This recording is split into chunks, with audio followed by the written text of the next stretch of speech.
Good afternoon, and welcome to the first in our environmental education series of First Friday sessions. Thanks for joining us on your lunch hour. My name is Kathy Rabowski from Pennsylvania Interfaith Power and Light. I'm thrilled, absolutely thrilled to see many new faces today. Thanks for joining us, and I hope you'll stick with us for the entire series. We scheduled these at lunchtime so that we could all relax, enjoy a little bite, and not take time out of our regular busy days. So I'm going to share my screen now and we'll dive right into our presentation. No, share. Okay, so can everybody see my first slide, which is the Pennsylvania Interfaith Power and Light logo? I would like to tell you a little bit about us. PA IPL is a diverse group of, sorry, I want to take myself off camera right now to increase our bandwidth. But again, PA IPL is a diverse community of congregations, faith-based organizations, and individuals of faith. And I like to say from A to Z, we have everyone from atheists to Zen Buddhists. Several of our members are atheists, but they still work with us to approach climate justice from a moral and ethical perspective. We respond to climate justice and climate change as an ethical and moral issue through advocacy, education, energy, water and waste conservation or efficiency, stewardship, and the use and promotion of clean, renewable energy sources in the Commonwealth of Pennsylvania. We want to talk with you today about how climate change affects your lives and how we can so that we can gain a better understanding of how to serve you and your needs, combating climate change and improving your quality of life. We're generously funded in this environmental education series by the Pennsylvania Department of Environmental Protection, or the DEP, because we and the state would like to bring communities a series of these workshops to help us all learn what we can do to decrease the effects of climate change on ourselves, our families and friends, and therefore on our communities. We can all learn these skills required to build a healthier planet in order to improve our quality of life and our environment.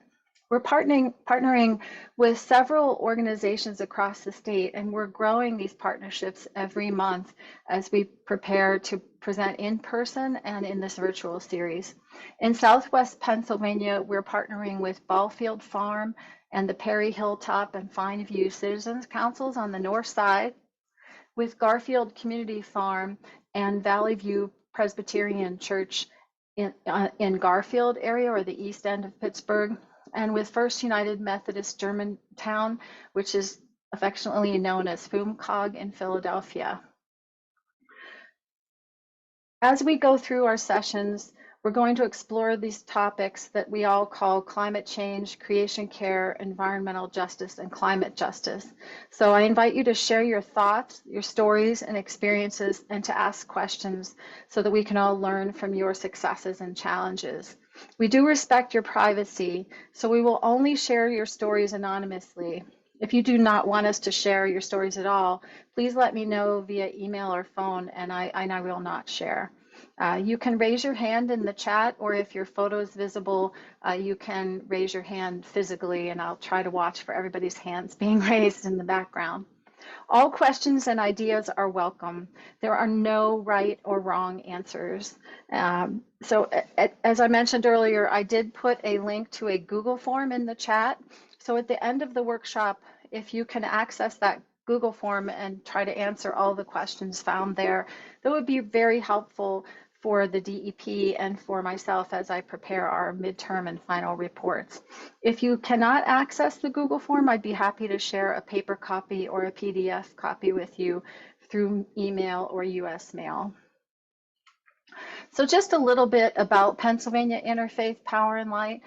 Who we are is an organization that inspires and mobilizes people of faith and conscience to take bold and just action on environmental justice or climate change from an ethical or moral perspective. And you might think, why do we do this?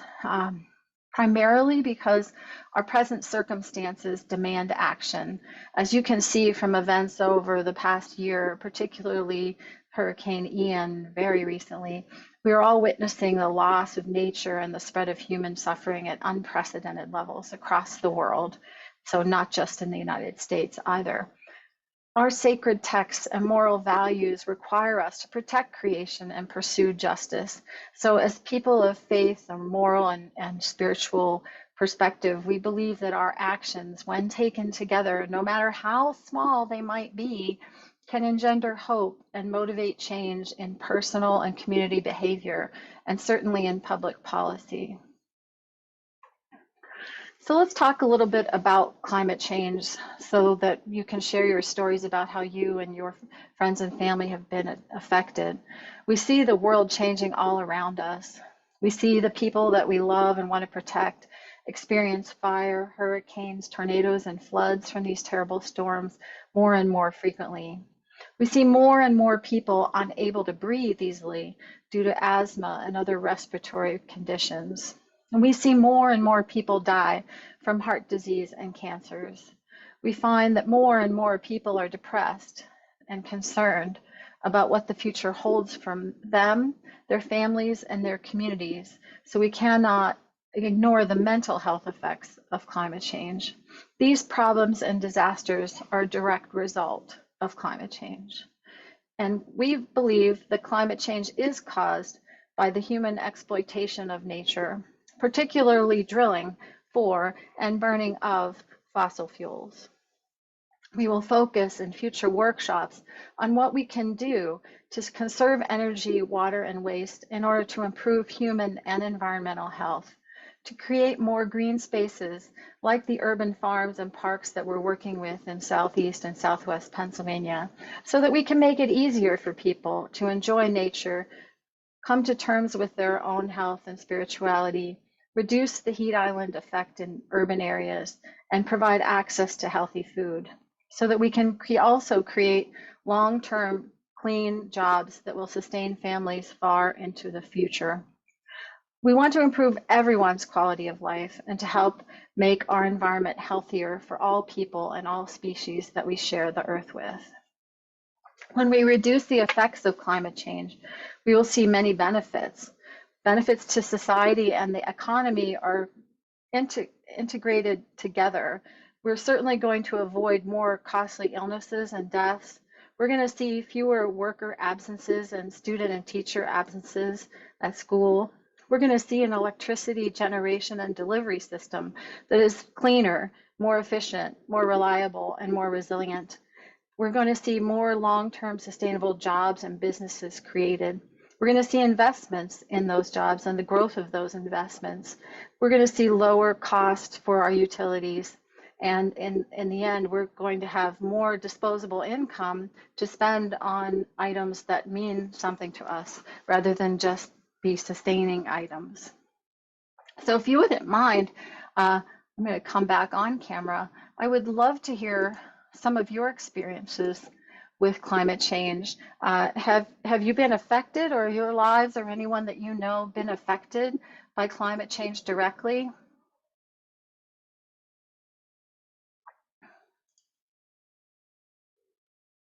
Has your home or organization ever been flooded? Oh, I see Carrie has her hand up. Go ahead, Carrie.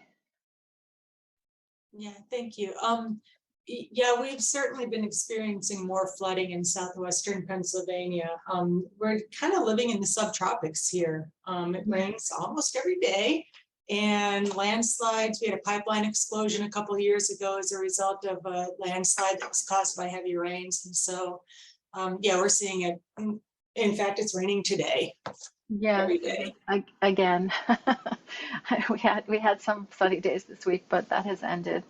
Now, Carrie is in Beaver County at the Sisters of St. Joseph Baden. So, are you actually near the river? Yeah, I'm looking at it right now. Hmm. People who live along our waterways are affected by flooding. The photo that you see on the screen, I believe, is actually of Millvale, PA, or Etna, PA, through one of our past hurricanes. But also people who live in the river valleys are affected by air quality. We have documented evidence in our area, thanks to many who research in air quality field, from Raucous and the Breathe Project and Carnegie Mellon, that roadways and river valleys are the sort of maintain this level of air pollution that's difficult to clear because of inversion factors related to temperature and humidity. So that's a big problem for some of us. Have there been any fires in any of your neighbor? Oh, Helga, go ahead, please. No, I just want to share at a personal level, I have not experienced anything catastrophic, but the more subtle effects that you mentioned, like air quality, summer heat, lack of consistent snow cover in the winter, or you can see how it affects whether you're gardening or so, it affects the plant life, animal life, and so on. Of course, living here in Pittsburgh area, I can see the effects. I mean, I've seen flooding happening and landslides. Mm-hmm. Yeah, the landslides have kind of dropped out of the news stream in the past year, probably because there's so many other horrible disasters to talk about. But I worked at the county for 5 years, and during that time, it was a very difficult time for the Department of Public Works just to maintain roadways in our hilly environment. So landslides are very very dangerous as well for our. We almost have a hill town population here. And Helga raises a great point. So there are many tangible and intangible. Oh, I see. So Carrie mentioned in the chat that she thinks landslides dropped out of the news because they're no longer news. They just happen all the time now. They're just a part of our life. And that's something we should try to avoid. Thanks for bringing that up, Carrie. That when we become accustomed or conditioned to accepting environmental harm or harm to our own bodies and the environment around us, then we're in a dangerous place, I think. Would anyone else like to share? Have you found the heat is affecting you, whether it's in your home or your organization or your neighborhood? Some of us may be living in more urban areas where we feel it's definitely warmer. I encourage you, if you have time, to go to weather.com, and if you're checking the temperature and the humidity in your particular neighborhood or area of the city, check others that are deeper into the urban fabric, and you'll see sometimes as much as a 15-degree difference that's caused by what we call the heat island effect, where there's less green space and less trees to shade in the hot summer temperatures. So try that. It's a little exercise that is very revealing. Now, we have also all been affected probably by higher utility costs. Has anyone seen a rise in their bills? And that's difficult if you're on a fixed income and you want to stay in your current home, or if your organization wants to stay in their current space. It's something to deal with. So if you noticed in the news about Ian, there was a small town in Florida that has a vast solar array that's a utility scale grid, and they fared much better in the hurricane than the other towns that were relying on the standardized grid. So something that we should probably explore as a region to reduce our dependence on fossil fuels and also increase our resilience with a microgrid. Is anyone testing their water for lead, or their paint chips or for lead, or their air quality? There's a wonderful organization called Raucous, which stands for Reducing Outdoor Contaminants in Indoor Spaces. I can't add that to the chat right now because I'm screen sharing, but I'll do that for you later or through email. I encourage you to contact Raucous and try to become involved in one of their next cohorts. We're actually in cohort 52 right now. I'm participating in this cohort. I participated 10 years ago, so I'm curious to see how my ambient outdoor air quality has changed. Has it gotten worse over time? And my indoor air quality, has it improved due to measures that I took on? Oh, thank you, Howard. I see Howard is saying as he drives around Philadelphia, he senses the difference in air quality area by area. So you live near the Wissahickon, but which probably keeps your air a little cleaner, but because that's a sort of a creek valley, but not everyone is so fortunate. But I would encourage you to check your air quality, Howard, because we find in our river valleys, the air quality is actually not good due to temperature inversions. In Philadelphia, you may not have the same temperature and relative humidity issues that cause those inversions. So I also encourage you to check your water quality as well to see if you're dealing with lead paint. Oh, thank you, Carrie. Carrie put the purple air map in the chat, so everyone can check their air quality through purple air monitor locations. Oh, the Wissahickon Valley is 1,800 acres of forested park. Oh, that's beautiful. So, thank you for helping to preserve that for us. So there are a number of ways that we at PA IPL work to reduce the effects of climate change or combat climate change. We have really two arms to our organization. One is more of the advocacy arm and one is more of the creation care arm. So our advocacy is a sustained, nonpartisan type of advocacy. We work to encourage policies that alleviate the effects of climate justice and promote the use of renewable energy and energy storage systems. We do that through our annual conference that's coming up on November 13th, and we do that through our annual advocacy bike and hike ride. We also have some voter registration and get out the vote campaigns going on right now. So if you would like to be involved with those, either anywhere across the state, you can get involved. Just give me an email or a phone call and I will connect you with those folks in our organization who work with those campaigns. We also have a congregation conservation toolkit, which we can provide for you and help you to gain access to the national IPL Cool Congregations program, where if you have a green team or a congregation that's interested in making advances in energy, water, and waste conservation, you can apply to become certified as a cool congregation through IPL. We have many, many creation care, habitat restoration, and stewardship projects. And our environmental education program, as I mentioned, has energy, water, and waste conservation and building weatherization and climate education components. We are operating several chapters all around the state, which means we have at least one online meeting happening every month, sometimes three. So please tune in to our YouTube channel for recordings of those, and I'm happy to provide you for a link to those at the end of our presentation today. We have quarterly spiritual care sessions, which are truly lovely and very inspiring. I enjoy going to those myself, and many, many other training, online training and resources available for you, which I'm happy to provide links to for you later.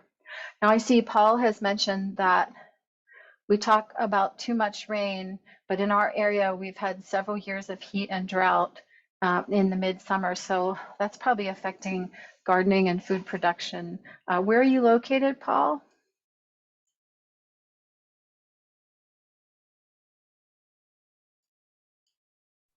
Yeah, I'm in Lancaster County, near Oh, Lebanon. Lancaster.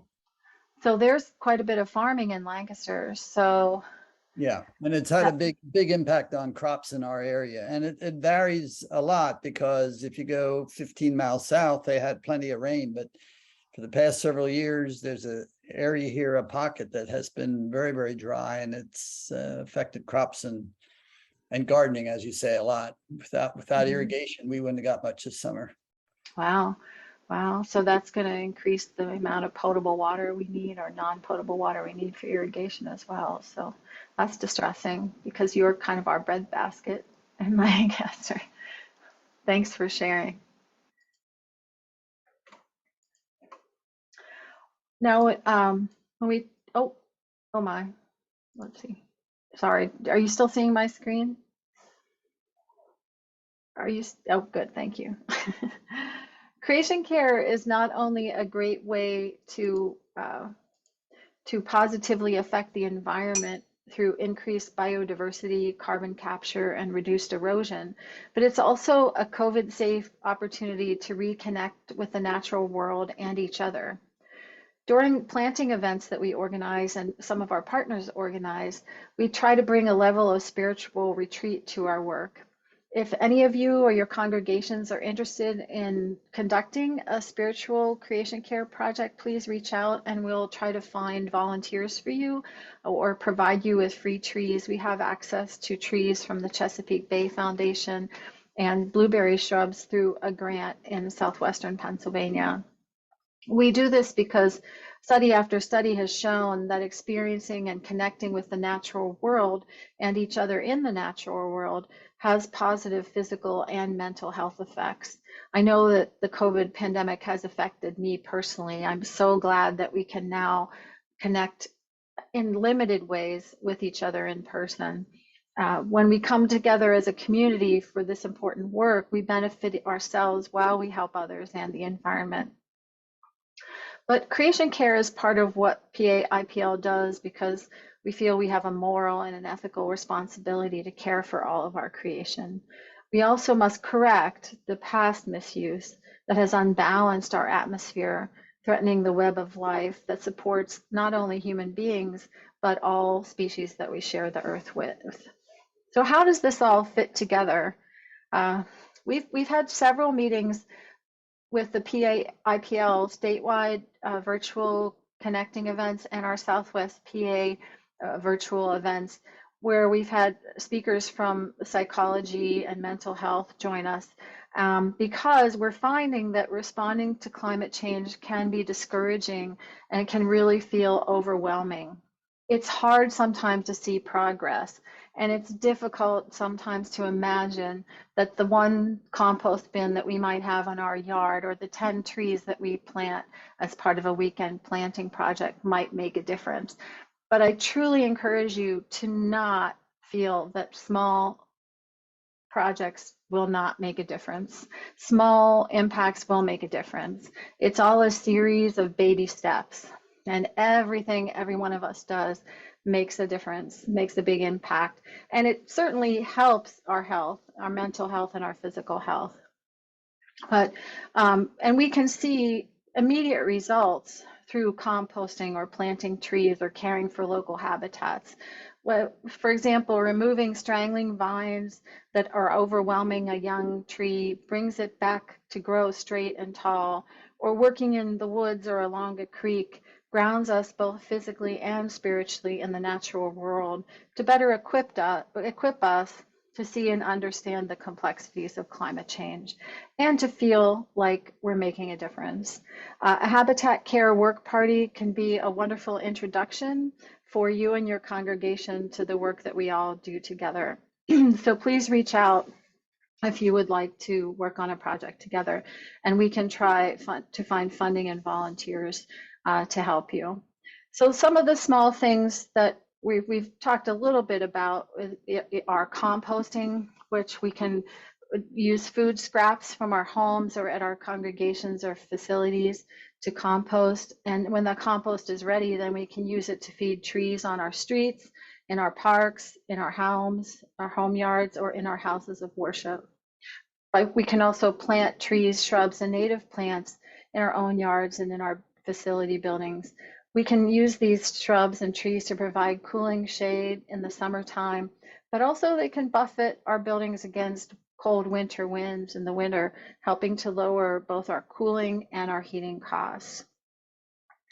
Habitat care helps for publicly owned forests, rivers, and marshes that are threatened by the warming climate and increased carbon dioxide or CO2. We found also that invasive species have found their way into the native habitats of Pennsylvania.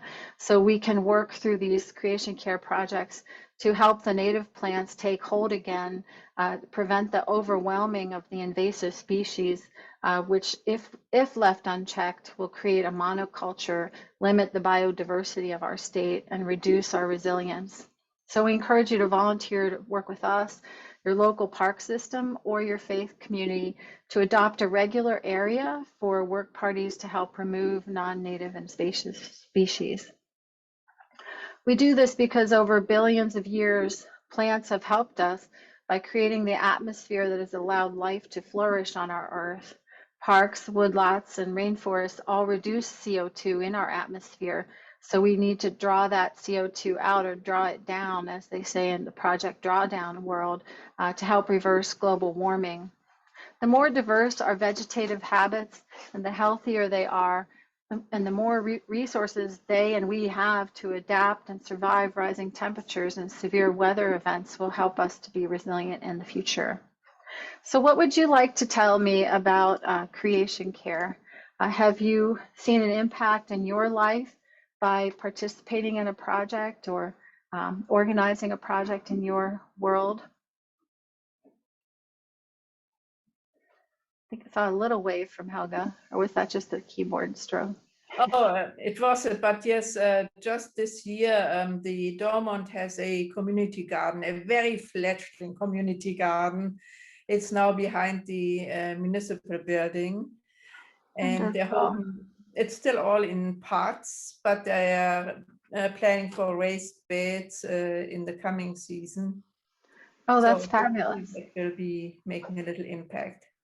Mhm. So I've just been up there occasionally watering, weeding, things like that, picking the tomatoes.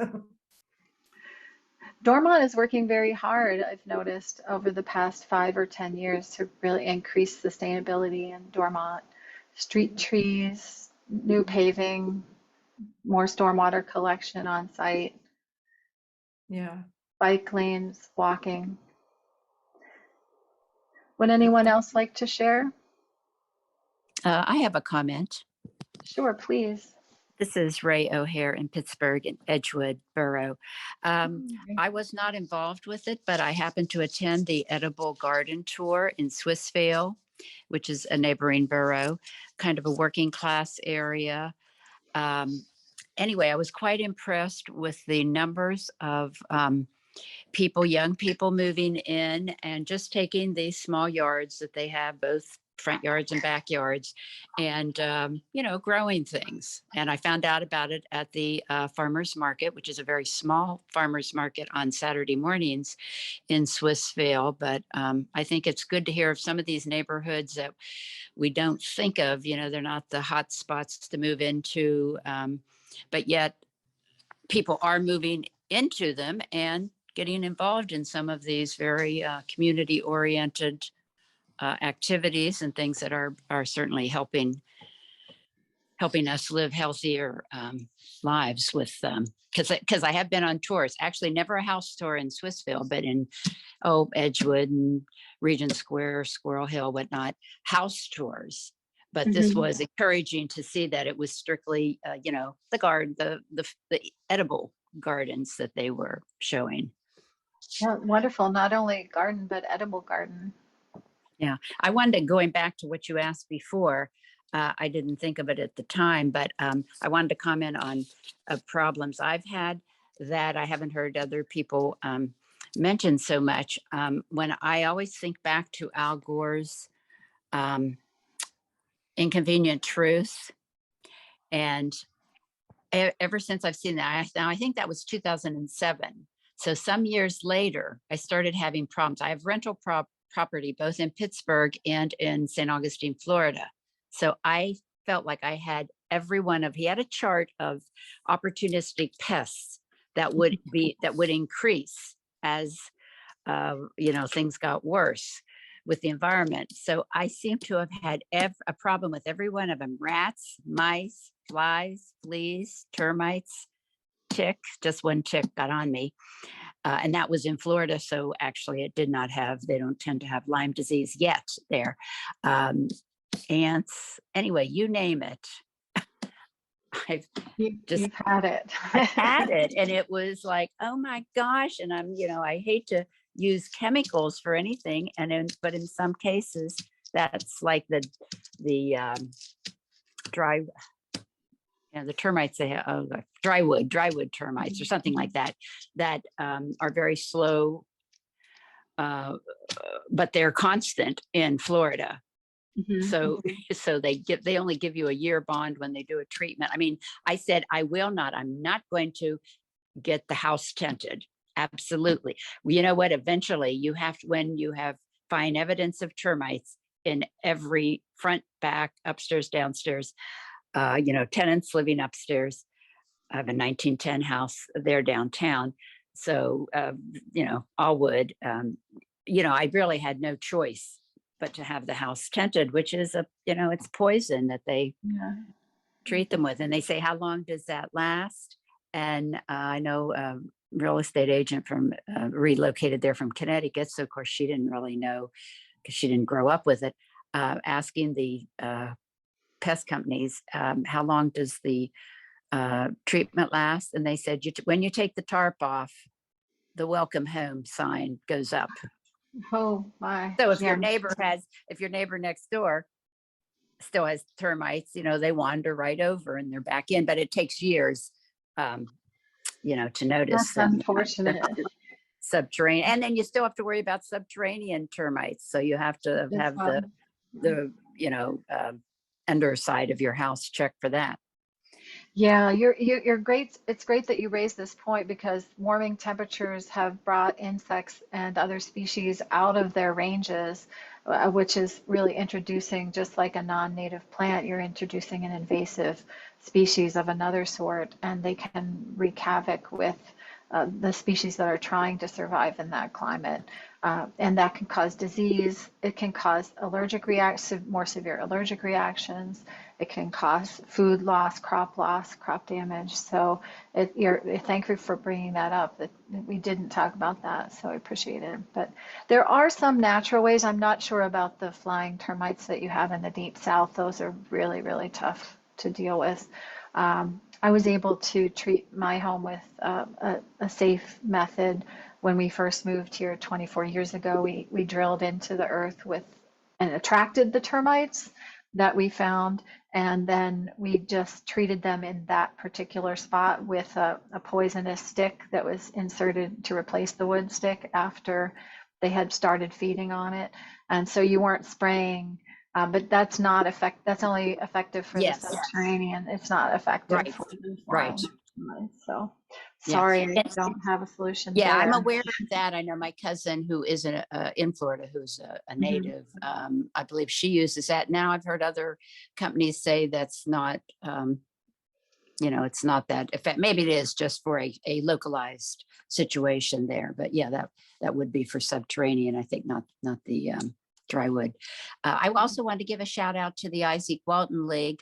I believe they're one of your partners, and they've done some things with the blueberry. I have not been involved. I am a member and know about it, but I haven't been out planting with them. But I know they do blueberry and, have done some or want to be involved in urban, some of these areas. Thank you.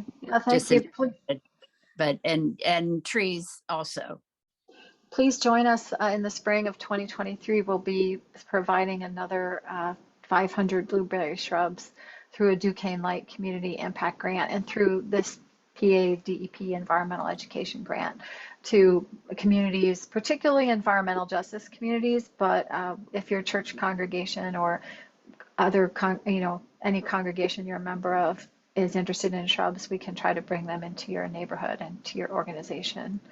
So we've gotten some great notes here from Carrie on the PA Tick Research Lab of Pennsylvania and East Stroudsburg will help us to identify and test ticks for a number or a set of tick-borne diseases for Pennsylvania for free.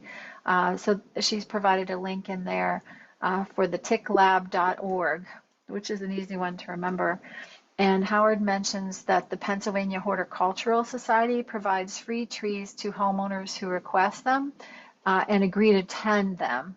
So PHS will do the planting and provide some help in tending them, but they do need you to work on them yourself. You can become a certified tree tender as well with the PHS, and you can work on street trees in your neighborhoods. I'm guessing Howard is probably a tree tender because he's worked on tree plantings in Philadelphia. So thank you for that, Howard.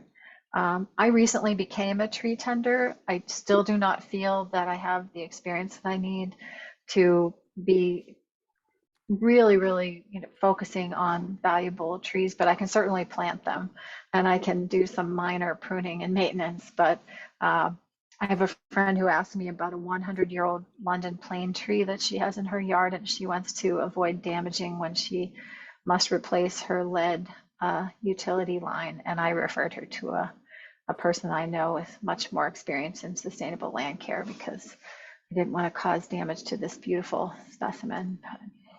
Whoops, oh, sorry, I jumped ahead there. Any more comments on creation care?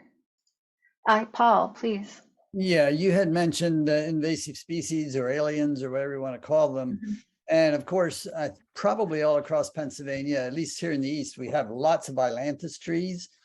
And then the next thing that happened is the spotted lanternfly came, and that's their favorite food. And so one of the things that I did, which isn't too great, but a couple of years ago, I asked a couple of the farmers that lived next by if I could come onto their land and destroy some of the trees, the ailanthus trees.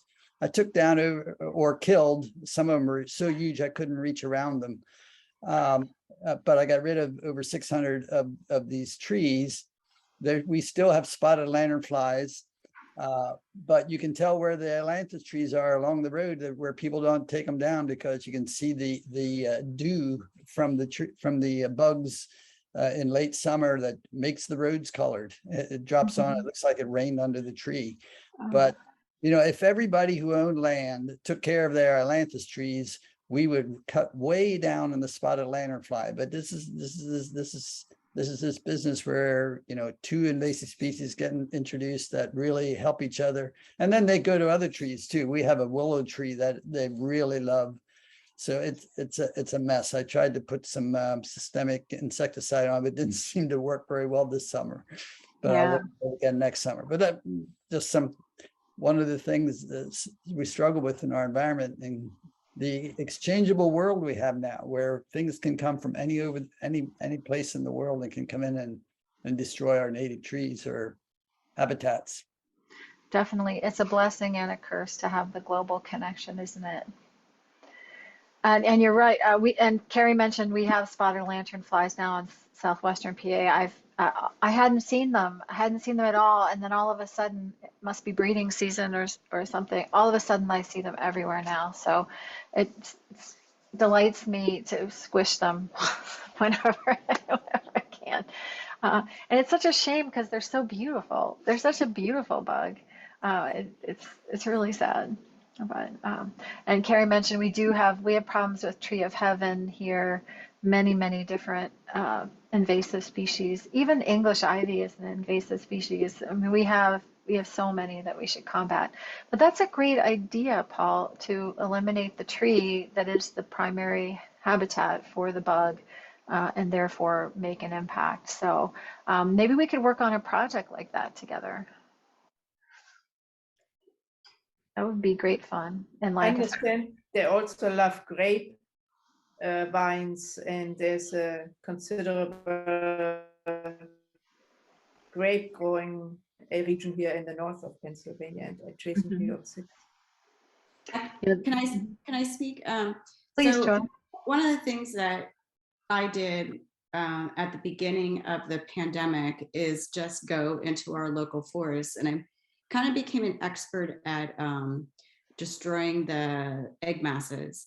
So I'm willing to teach people how to do that, but I disagree with for eliminating the tree of heaven, and the way it was spoken, and I'll tell you why. The tree of heaven, the spotted lanternflies are not going to go away because of elimination of the tree of heaven. However, what can be done is to use the tree of heaven as essentially trap trees. So you treat those trees with systemic, basically insecticide or whatever. And then because they feast on them, then more eliminates the population, because if you eliminate the tree of heaven, they're not going to go away. There's too many. There's lots of maples they love. Somebody mentioned grapevines. So even though eliminating, tree of heaven is good for, our local, they're invasive, but having trap trees of the tree of heaven is a much more effective way. And even though I do, if you eliminate one egg mass, that's between 20 and 50 insects that are in that. And the problem is they can be hard to find until you know what you're looking for. And so, I mean, I've killed thousands and thousands that way. And it's much easier than trying to kill each bug individually. However, it's only a mitigation effort, because the Pennsylvania, I don't know, the people who do everything in Pennsylvania for trees, the Penn State Extension stuff, they did a study where 80% of the egg masses are above 8 feet. So even though we can eliminate some, it's just a mitigation effort. Thank you for sharing that, Joy. That's very helpful. I just put in the chat, but maybe we should organize a statewide meeting that focuses on invasive species removal, both insects and plants, so we can draw on all of your expertise, talk about the different methods that might be most effective for different areas, depending upon the plant or insect that's there. So our smaller municipality did an invasive species removal plan that was a 10-year plan. I mean, it takes a long time. And if we do that in the winter months, I think we have one coming up in December, maybe we can, I'll talk to David about that meeting. Maybe we can organize a sort of a planning session for the spring of 2023. So, yeah. Garlic mustard, there's another one from Carrie. Yeah, we've just got our hands full. And stilt grass, that's what's coming up. Yep, they're out there. It's hard to handle, but we can do it. We can make a difference. So we'll keep working on those. I also want to talk to you a little bit about the concept of environmental justice. Is anyone familiar with that term? Yeah, yay. So we've got quite a few people who know a bit about it. Basically, we try to focus on this concept of environmental justice because it's just not fair the way some people have to shoulder the burden for all of us. The EPA defines environmental justice as the fair treatment and meaningful involvement of all people, regardless of race, color, national origin, or income, with respect to the development, implementation, and enforcement of environmental laws, regulations, and policies, since they're a regulating agency. But I particularly like the meaningful involvement portion of that quote. And the EPA's goal and our goal would only be enjoyed when everyone is able to share in the same degree of protection from environmental and health hazards and have equal access, which is important, to the decision-making process, so we can all have a healthy environment in which to live, learn, work, and play. So when I talk to folks, particularly children, I've been working with a group of children in the Garfield area to break down environmental justice into 2 words, environment and justice. And I explain to them that the environment is really everything around us: people, animals, birds, insects, creatures of all types, homes, schools, workplaces, playgrounds, lakes, rivers, and streams, places they play, and access for drinking water. And we have a rural contingent as well, so farms and animal and treatment of people in rural areas. And justice means fair treatment for everyone. And they like to talk about this, and we play a cornhole game where they toss bean bags onto different pictures of different things that affect them in environmental justice communities. And we talk about the fact that it's not fair for them to not be able to leave their environment due largely to economic struggles. So we talk about the fact that environmental justice means that we need to be sure that everyone has a fair chance of living the healthiest life possible and of finding a place to live, learn, work, or play that is safe and protected. Some of the problems that create environmental injustice are lead pipes, lead paint, asbestos, and mold in buildings. And these children have experienced them all. So I encourage you all to examine your living situation. If you're living in an older home, you may have lead pipes that could be contaminating your drinking water with lead. You may have lead paint on your windows, doors, even kitchen cabinets, or other kinds of closet storage, pantry storage areas that might expose you and your food to paint dust and paint chips that are contaminated with lead. And you probably all know that lead affects your physical condition and your mental condition. It makes it more difficult for all of us to learn and to retain knowledge, and can cause anemia, seizures, brain development, and gastrointestinal illnesses. We work with BIPOC communities because we find that children of color who live in urban areas are at the highest risk for exposure to lead poisoning, and their buildings may also still contain asbestos flooring or ceiling coverings. And almost all of them are exposed to mold because they live in a leaky building. So the building becomes wet, the landlord that they rent from doesn't take care of the facility, and then mold begins to grow. Mold only needs 3 things to grow: temperature, moisture, and food. And it's very easy for almost any mold species to grow if they have those 3 conditions met. They may not be, individuals may not be allergic to all types of mold. You might be able to live in a very moldy home if it doesn't affect you. The only problem is if it does affect you, it can be quite serious.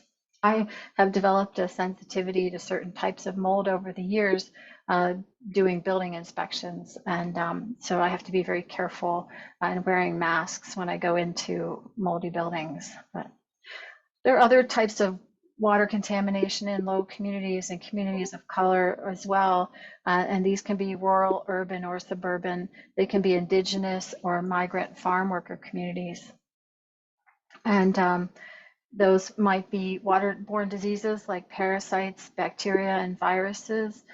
Blood disorders can be caused by these contaminants, and cancer can be caused by these contaminants.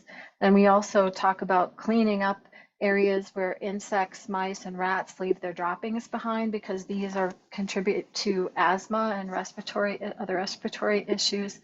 And I encourage folks that I speak to, particularly children who live near chemical plants or waste disposal sites, to be very cautious of hazardous liquids and air, which can seep into the soil and water and can be airborne, so that they are not breathing those. Even something as simple as an old gas station facility in a neighborhood can expose people to chemical contaminations. And for those of us who work in chemical plants and factories or on waste disposal sites, we must make sure that our employers are protecting us to the greatest extent possible from exposure to any hazardous materials. Of course, communities of color have greater exposure than higher income communities, even the white or non-Hispanic neighbors. And particularly in southwestern Pennsylvania and northeastern Pennsylvania, drilling for fossil fuel and transporting fossil fuel via truck, railroad, or pipeline is exposing people of all types in all ages to air pollution from minute fluid particles flowing into the air in conventional and unconventional drilling. And water pollution is occurring from the infiltration of fluids into drinking water and from improper disposal of fluids used in typically in unconventional fossil fuel drilling or fracking. And something as simple as storing chemicals in your home can cause you to be exposed. Gases escape from chemical bottles and boxes, such as laundry detergent, insecticides or pesticides, if you have those at home. Because most of our homes act as chimneys due to the stack effect, the air rises from the basement through the attic. And so if you store many of these chemicals, gasolines, oils, even your laundry detergent, as I mentioned, in your garage or basement, then the toxins released by those containers are going to travel throughout your home, and you're going to be breathing them throughout the day, even when you sleep. So it's important to contain these types of chemicals in glass bottles or jars, or separately exhaust the spaces that they are stored in, or pressurize the space so that the air stays in that room, so it's a positively pressurized room, or store them in outdoor sheds or storage areas. Don't use, of course, as many. Eliminate them as much as possible from your life, but if there are some things that you have to store, so try to make it safer for yourself in your own home or your own school or church or building that you work in. Unfortunately, many of us find that garbage is flowing into our water supplies as well. Plastics that aren't recycled find their way everywhere throughout our region, and they get broken down bit by bit into tiny microplastics. So what's happening is we're drinking them and we're eating them as we're at the top of the food chain. So microplastics have been found in plankton in the ocean, and then whales and fish will eat that plankton or eat smaller fish, and then we eat the bigger fish. As well as we drink the water. So we're all contaminated with microscopic pieces of plastic. So eliminating plastic as much as possible from our life should really be our goal. I think they've even found plastic in sea salt. So I don't have a list of the particular brands, but it has been found in sea salt.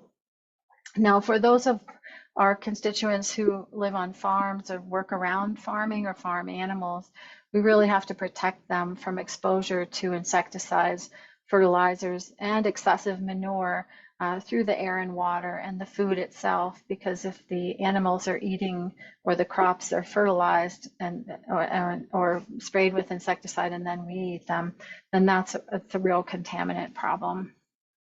And people who work in medical facilities, patients, visitors, and employees can be exposed to chemicals stored there and radiation that occurs there if they're not protected properly.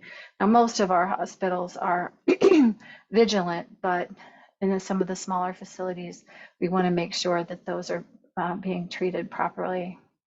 And if we live along very busy roadways and highways, we're exposed to exhaust from vehicles. The roads don't need to be extremely busy, but of course, busy highways are the most polluted. By breathing the small particulates that we're exposed to there, these smaller particulates flow right through our lungs into our bloodstreams, making us all ill. There's some great research by the Breathe Project, CMU, and a gentleman named Albert Presto here in southwestern PA in his Breathe Mobile, where you can look up Breathe Mobile maps, and you'll see that the roadways and the river valleys are strikingly red on the map, where none of those areas really have fresh air to breathe in them. A child that I met at one of my neighborhood presentations brought up an interesting point that I hadn't thought about in many years, is that also living near noisy roadways or in noisy neighborhoods can also disrupt our circadian rhythms, just as too much light, light pollution in the environment can disrupt our circadian rhythms. or cycles of sleeping and waking, which is not healthy for our bodies and minds, and it's not healthy for creatures that we share the earth with who may be nocturnal. They get confused over a long period of time. And this little girl said, it's difficult for me to go back to sleep at night after the busy roadway wakes me up. And then my mother gets angry with me because I won't go back to sleep and I don't want to go back to sleep. And then I'm tired at school the next day. So, I thanked her for sharing that story and urged her to try to find ways, maybe earplugs or headphones that she could wear at night, which would help her to get through the night without waking up. And environmental justice communities are also typically located in what we call food deserts, which means that they're in neighborhoods that do not have access to healthy food, so they cannot really live long, healthy lives if they don't have exposure to really healthy food. So we're fortunate in the Garfield area in the north side, if we're located near Ballfield Farm or Garfield Community Farm, that these organizations welcome people from the neighborhood to come in and volunteer, work on the farm just a little bit once a week, a couple times a month, and then they can take home organic, healthy fruits and vegetables to help round out their meals, because in Garfield, there's not really a food store that's in walking distance of many of the people who live there. They'd have to get on a bus, or if they don't have a car, in order to find healthy food for themselves. And then the last environmental justice topic I'd like to mention is really that climate change and extreme weather is affecting communities of color and poor people on the economic scale, because they might be displaced due to the severe storms and fires and floods that we see happening more and more, and they might even be killed. And they're unfortunately exposed to inadequate repair of the homes or rebuilding of homes in the same conditions in the same areas. So they're exposed to it over and over and over again. It's a cyclical thing. So it's really our duty to help people, particularly who live in these neighborhoods where they're more exposed to all of these products and conditions, and to help them renovate or move away from the harmful pollution, because it's just really not fair. So some things that we can do is we can work with our elected officials. We can make sure that they understand that our health as people and as a community is important, all people in our community. And we can demand more. We can demand remediation of the issues that we're talking about. We can help people to have those urban farms or suburban farms or edible gardens and farmers markets so that they can have access to what they need. And we can encourage them through our creation care projects to spend more time out of doors in areas where the air and water are clean, to become reconnected with the earth and the environment and understand how powerful that is. And then that will help them, motivate them, I feel, to do more work for themselves. It's kind of like giving them, as we say in the sports world, skin in the game, right? And we can certainly vote. We can certainly have an election coming up. As a nonpartisan organization, we definitely do not want to tell people how to vote, but we want to tell people to examine their conscience, examine their beliefs, and vote in that direction. So would anyone like to share some thoughts about how climate justice has affected their life?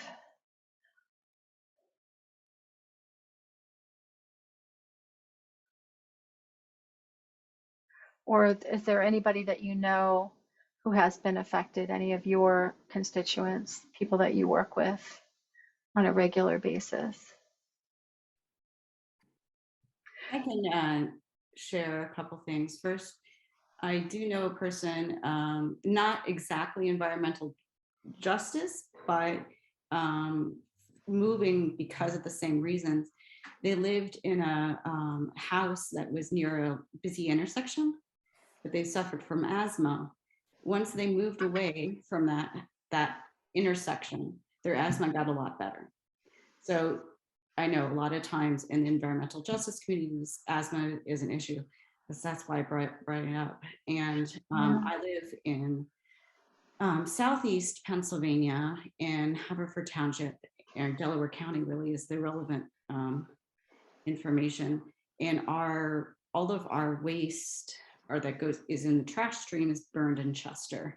And so, you know, I'm very conscious about what I throw away, and what I buy, because I know that it's affecting directly my neighbors and all of us, because, you know, the emissions that are in Chester, you know, they don't just stay in Chester, Right. you know, so You don't know which way the wind's blowing on any given day. So, exactly. right. Is this Joy? Yeah. Joy, is that Joy talking? Oh, thanks, Joy. Yeah, that's really important. But it's fortunate that your friend could afford to move out of that location. But unfortunately, some people can't. You know, they're stuck there, or they're stuck in Chester. I think there's a big movement in your region to help the people in Chester have more equity, remove some of the environmental injustice that they're dealing with on a regular basis. So if there's some projects you'd like to work on there, we were trying to develop a relationship with Chester East Side, and then they changed executive directors. So we'd like to get back involved with them again. I'm on the couple different Delaware County waste teams. Mm-hmm. Yes, I mean, the idea is the 10-year plan is to move, well, not everybody on the waste team agrees, but most of the people agree that the 10-year plan is to move away from incineration and go to landfill.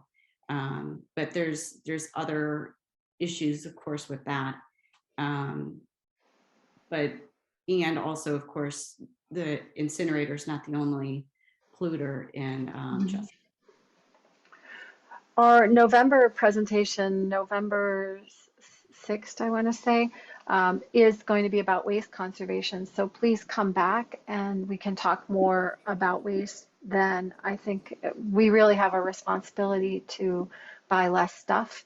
And as you're saying, make sure the stuff that you do buy is reusable. I have 7 R's that I like to work with instead of just the normal 3. And we really need to reduce waste to prevent the need for landfill or incineration, but particularly incineration. That sounds dreadful. Yes, and Carrie mentioned there is a push in Pennsylvania right now to label trash incineration as recycling if the heat produced by it is used to make electricity. There may or may not be regulation of the emissions that are produced from that plant. So if you're a facility that's seeking a designation like a true waste certification, you cannot count waste that you send to incineration as recycling or re-earthing. You cannot do that. If you do that, you just won't be certified. So it's a really serious issue that we have to deal with. Thanks for bringing those both up, Joy and Carrie. But I'll try to do. Could I put in a plug for free trees this Thursday? Sure. Tree Pittsburgh this Thursday, October 13th, 4 to 6 p.m. at the Wilkinsburg Thursday Market. That's on Penn Avenue. You do need to register.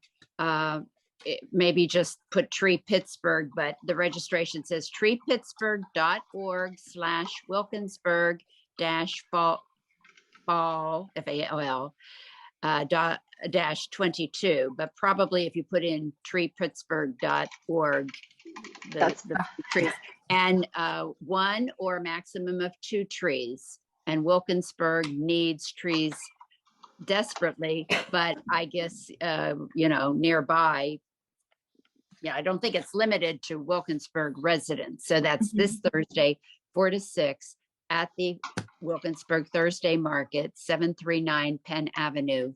But do go on Tree Pittsburgh to register for 1 or 2 trees. Thank you. Thanks for bringing that up. That will help to alleviate the heat island effect in Wilkinsburg. Absolutely. Thanks. So I would, it was November 4th. Sorry, I misspoke there. Our future fall workshop topics are going to include waste, where we're going to talk about waste conservation as we have been a little bit right now. And we're going to learn how to make a compost bin.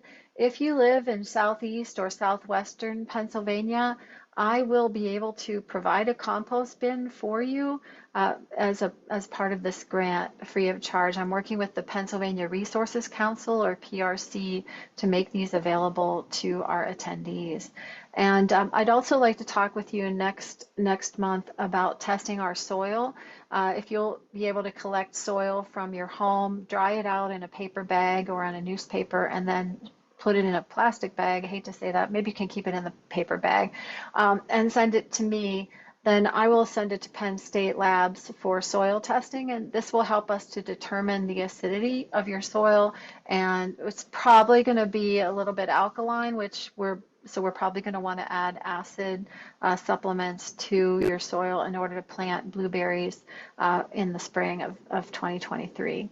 And then on December 2nd, we're going to have sort of a cultural and winter solstice celebration. We're going to be doing this in person at Garfield Community Farm, Valley View Presbyterian and Ballfield Farm, or the Perry Hilltop Fine View Citizens Council's locations. We're going to have potluck holiday meal, and we're going to be really blessed to have Dr. Patty DeMarco with us to talk about the healing spirit of the earth. So she will definitely be doing the healing spirit of the earth presentation virtually. So we have that to look forward to in December. And then in January, on January 6th, that first Friday, we're going to talk about water conservation, both on the interior of your building and on site. So we'll be talking about stormwater, and we're going to learn how to make a rain barrel. Again, if you live in southeastern or southwestern Pennsylvania, I should be able to get you a rain barrel from the PRC. In February, we're going to move on to energy conservation and learn some simple, moderate, and advanced strategies depending on where you are in your sustainability journey to saving energy and money at home or in your organization. And then we're going to start moving into spring planting and cold frames in March, which will take us into April, where we'll talk about organics and health, organic farming on any site, and the human health impacts of not going in that direction. And then in May, we're going to do our tree and blueberry shrub planting, which will help us to retain stormwater on our sites, reduce our urban heat island effects, and in the case of the blueberry shrubs or nut or fruit producing trees, feed us and our families. And then at the end of our session will be June 2nd, where we'll celebrate all the great work that you've all done over the course of this year. We'll share our program results, and we'll have a virtual cosmic walk led by two of our present and past board members, Dee Kochirka and Wanda Guthrie, who those of you who live in southwestern PA probably know. So that's going to be a lot of fun. So there's lots to look forward to. If you have time, does anyone have any questions on the future workshops? Okay. Then if you don't mind, I'd love to lead you in a closing reflection.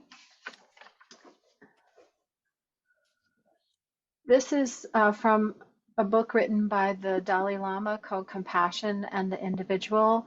And please forgive me if you've heard this before. It just happens to be one of my very favorite pieces and relates to environmental justice from a compassion point of view. From my own limited experience, I have found that the greatest degree of inner tranquility comes from the development of love and compassion. The more we care for the happiness of others, the greater our own sense of well-being becomes. Cultivating a close, warm-hearted feeling for others automatically puts the mind at ease. This helps remove whatever fears or insecurities we may have and gives us the strength to cope with any obstacles we encounter. It is the ultimate source of success in life. As long as we live in this world, we are bound to encounter problems. If, at such times, we lose hope and become discouraged, we diminish our ability to face difficulties. If, on the other hand, we remember that it is not just ourselves, but everyone who has to undergo suffering, this more realistic perspective will increase our determination and capacity to overcome troubles. Indeed, with this attitude, each new obstacle can be seen as yet another valuable opportunity to improve our mind. Thus, we can strive gradually to become more compassionate. That is, we can develop both genuine sympathy for others' suffering and the will to help remove their pain. As a result, our own serenity and inner strength will increase.